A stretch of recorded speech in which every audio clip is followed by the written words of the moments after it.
time I speak, first of all, thank you very much for having me. Every time I speak, the talk just has a general outline. I have several different talks, but I thought this would be good today. And please, if there's anything that's important to you that you would like to hear or you'd like to share, please feel free to interact.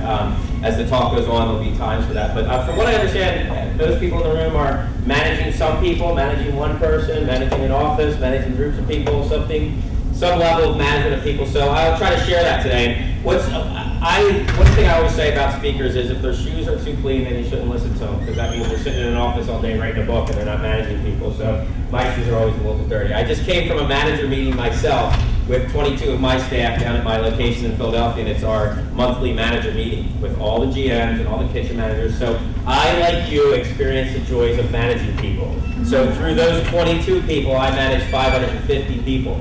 And trying to get an objective or trying to get a vision across, obviously I know how difficult that can be. So what I enjoy about speaking is I'm still in the real world. I don't have the luxury of just being, oh, let me write this philosophy in a book and share it with you. I deal with the fact that when I got to my restaurant today, it wasn't quite as clean as I would have expected. And then I have to talk with the general manager about what my expectation is and how do we get this across and how many more times do we have to beat it into his head about how this restaurant should look. So I get to deal with some of the same issues you guys deal with. To give you a little bit of quick history, I grew up in Brookhaven, Delaware County. It was my mom and my two sisters. My mom was a single mother. My parents were divorced when I was very young. Grew up in Delaware County, moved all around Delaware County until about 7th, 8th grade. Finally got lucky enough to settle down in Brookhaven. I got to go through Sun Valley High School, graduated Sun Valley. I went to Westchester University for pre-med. So when I went here, it wasn't that long ago, but this building was not here at the time when I went here. I can actually remember my organic chemistry teacher, I think it was Magrogan, which was one of my favorite classes actually, was organic chem. I left Westchester when I got early acceptance to the chiropractic school in 1992, and I went to Life Chiropractic College in Atlanta, Georgia, and I was there from 1992 to 96. I graduated school, and I was actually looking to open my own practice, and I went to visit my family doctor who took care of me growing up all my life.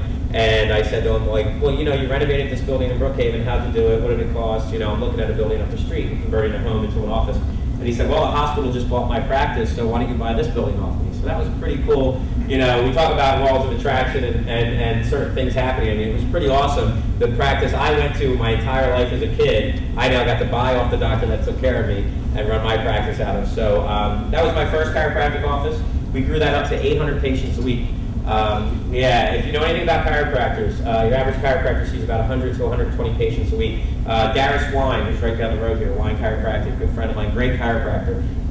Darius sees about 100, 120 a week. He's very much your typical average chiropractor across the country. I basically had a philosophy in my office which was give, love, serve, and we never denied people based on money. So I just let everybody come in, families, wellness care, the whole bit, and everybody paid a fee they could afford. So while your average chiropractor was seeing 100 people a week making about $60 or $70 a visit, I was seeing 800 people a week averaging $12 a visit. But it was a lot more fun, and you never had any real fluctuations in cash flow in your practice. I mean, when the insurance changed the law or this happened or that happened, I had 800 patients, so if 20 of them had lost their insurance coverage or if this happened or that happened, my office was pretty flexible. So I opened a second chiropractic office, and really that was my first goal, was to open multiple chiropractic offices. And I opened another one in Media, Pennsylvania, and I rapidly learned how hard it was to hire chiropractors, how they're all independent thinkers, how they're all entrepreneurs, and how they all have the exact right take. And it was really hard to get a guy to listen to, hey, if you say these things and do these things, you'll do very well. That practice did well, but it really just made me realize that if I was going to try to open 100 chiropractic offices across the country, I was going to be 90 and probably have 10 at the pace I was going. So I grew up working in restaurants. If everyone remembers the Lobster Pot out on Route 1.